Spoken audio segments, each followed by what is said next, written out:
A very good morning, dear aspirants. Byju's के government exams prep channel में आप सभी का हार्दिक स्वागत है. Very warm welcome to all of you in today's lecture on this day in history. एक ऐसा सेगमेंट जहां आपके सामने प्रस्तुत किए जाएंगे इतिहास से जुड़े वो सभी खास फैक्ट्स और घटनाएं जो आपकी आने वाली इन गवर्नमेंट परीक्षाओं के दृष्टिकोण से बहुत लाभदायक हैं. And along with this, we will also share some important practice questions with you towards the end of the lecture. क्योंकि ये सभी practice questions आज के ही facts पे आधारित हैं, तो आप इनके उत्तर देने का अवश्य प्रयास कीजिए और इनके आंसर्स को निरंतर शेयर करते रहिए हमारे साथ कमेंट बॉक्स में. तो आइए अब शुरू करते हैं 16 अगस्त अर्थात आज के दिनांक से जुड़े सभी लाभदायक इंपॉर्टेंट फैक्ट्स की. सबसे पहला fact is associated with 1886 when Ramakrishna Paramahansa had passed away. अर्थात आज के दिन रामकृष्ण परमहंस का निधन हुआ था. He was born as Gadadhar Chattopadhyay और वह एक जाने माने इंडियन हिंदू मिस्टिक, सेंट और रिलीजियस लीडर थे in the 19th century Bengal. In 1855, he was appointed as the priest of Dakshineshwar Kali temple by Rani Rashomani, who was a well-known and wealthy zamindar of Kolkata. His spiritual movement indirectly also helped in nationalism, क्योंकि उन्होंने reject किया था cast distinctions और religious prejudices को. In fact वह सभी religions और spiritual beliefs को समानता का अधिकार देना चाहते थे.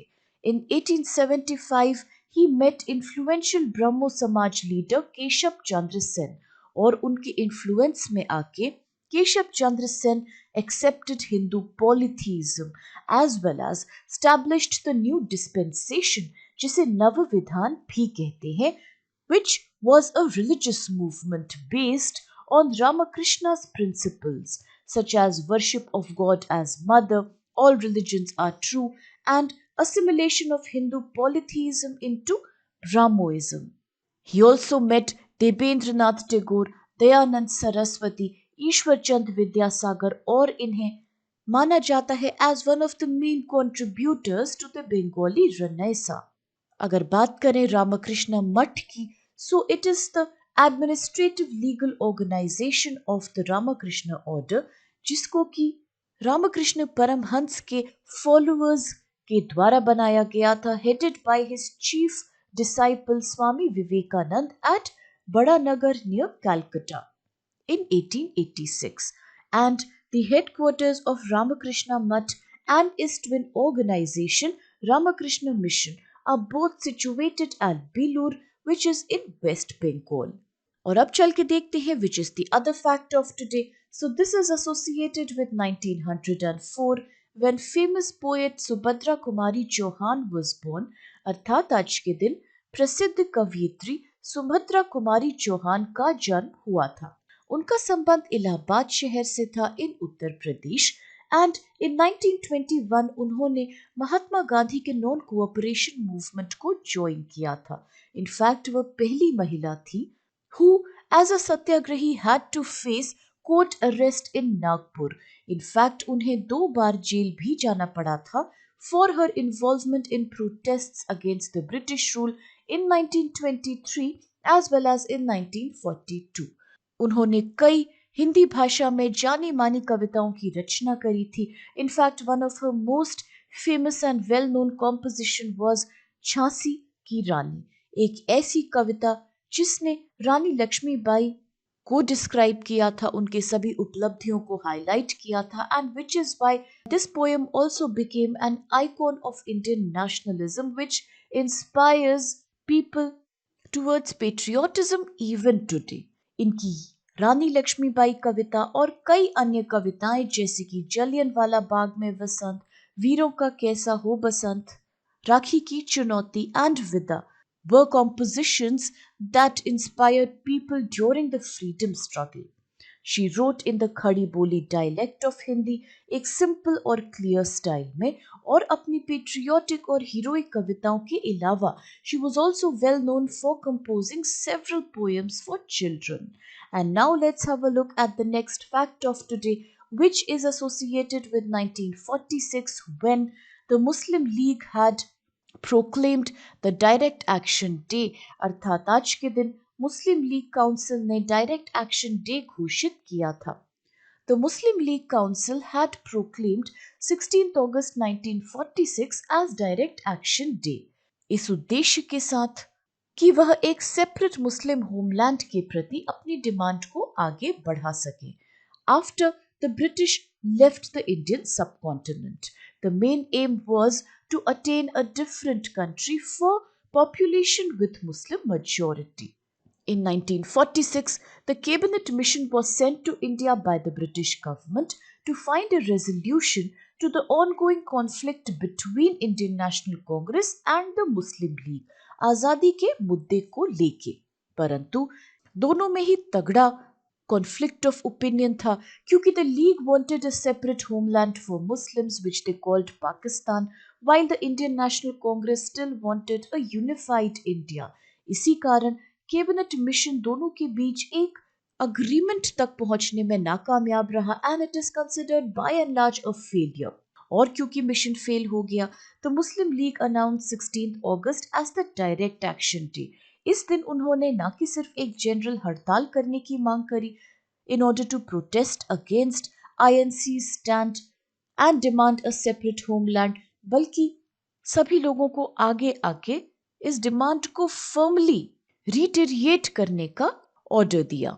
ऐसा माना जाता है कि मोहम्मद अली जिन्ना ने लोगों से सभी बिजनेसेस को सस्पेंड करने के लिए कहा, परंतु वह खुद भी नहीं एक्सपेक्ट कर रहे थे that the right and communal violence will become such large scale, and the writing and the communal fights that followed were unparalleled in Indian history.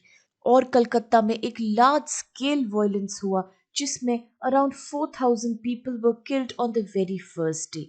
In fact इस हादसे को ग्रेट कैलकाटा किलिंग्स भी बुलाया जाता है. जल्दी ही ये वायलेंस कई अन्य नॉर्थ इंडियन एरियाज में भी स्प्रेड हो गया. In fact it took almost a pan Indian shape now. All this bloodshed and communal tensions ultimately convinced the Indian National Congress to accept the demand for partition. और अब इसके साथ आइए देखते हैं the next fact of today, which is associated with 2018 when former Indian Prime Minister Atal Bihari Vajpayee had passed away. अर्थात आज के दिन भारत के पूर्व प्रधानमंत्री अटल बिहारी वाजपेयी का निधन हो गया था. उनका संबंध था मध्य प्रदेश राज्य से और वह मेंबर ऑफ पार्लियामेंट रहे थे तकरीबन 5 डिकेड्स तक. He had become the General Secretary of आर्य कुमार सभा, जो कि एक यूथ विंग था of Arya Samaj movement in 1944. और 1939 में he had joined the राष्ट्र स्वयं Sevak Sangh, the RSS, as a volunteer. He also became the national president of Jan Sangh Party in 1968. यहाँ उन्होंने पार्टी का एडमिनिस्ट्रेशन संभाला along with other leaders like Nanaji Deshmukh, Balraj Madhok and LK. Advani. उन्होंने 3 बार भारत के प्रधानमंत्री के पद पे कार्यभार संभाला. सबसे पहली बार कुल 13 दिनों के लिए in 1996, followed by a period of 13 months from 1998 to 1999, eventually followed by a complete term from 1999 to 2004. वह पहले भारतीय प्रधानमंत्री थे जो इंडियन नेशनल कांग्रेस बैकग्राउंड से नहीं थे. Despite that, he completed a full term in office. And in 2014, the central government of India declared Atal Bihari Vajpayee's birthday, that happens on 25th December, as Good Governance Day, to be observed across India. In 2015, Atal Bihari Vajpayee had been conferred with India's highest civilian honor, that is the Bharat Ratna Puraskar. और अगर बात करें इनके द्वारा लिखी गई कुछ famous किताबों की, so please remember the names, which are A Constructive Parliamentarian, Decisive Days, and state of the nation. इसके अलावा he was also famous for composing many poems in Hindi language. और अब इसके साथ चलिए देखते हैं which questions do we need to address today. The very first one is who had founded the new dispensation और नवविधान, अर्थात न्यू डिस्पेंसेशन नवविधान की स्थापना किसने करी थी। ऑप्शंस हैं A Ram Mohan Roy, B Ishwar Chandra Sen, C Keshav Chandra Sen, or is it D. Dayanand Saraswati? The next question is who had composed the poem Jhansi की रानी, अर्थात जानी मानी कविता झांसी की रानी की रचना किसने करी थी। ऑप्शंस है ए महादेवी वर्मा, बी कृष्णा सोप्ती, सी सुभद्रा कुमारी चौहान, और is it D Ramdhari Singh Dinkar. With this, the third question is when had the Muslim League proclaimed direct action day, अर्थात मुस्लिम लीग काउंसिल के द्वारा डायरेक्ट एक्शन डे कब घोषित किया गया था।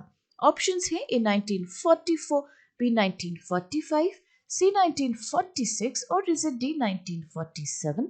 आज का फोर्थ क्वेश्चन है whose birthday is observed as good governance day, अर्थात किसके जन्मदिन को सुशासन दिवस के रूप में मनाया जाता है। ऑप्शंस हैं A PV Narasimha Rao, B Morarji Desai, C Atal Bihari Vajpayee, or is it D Rajiv Gandhi.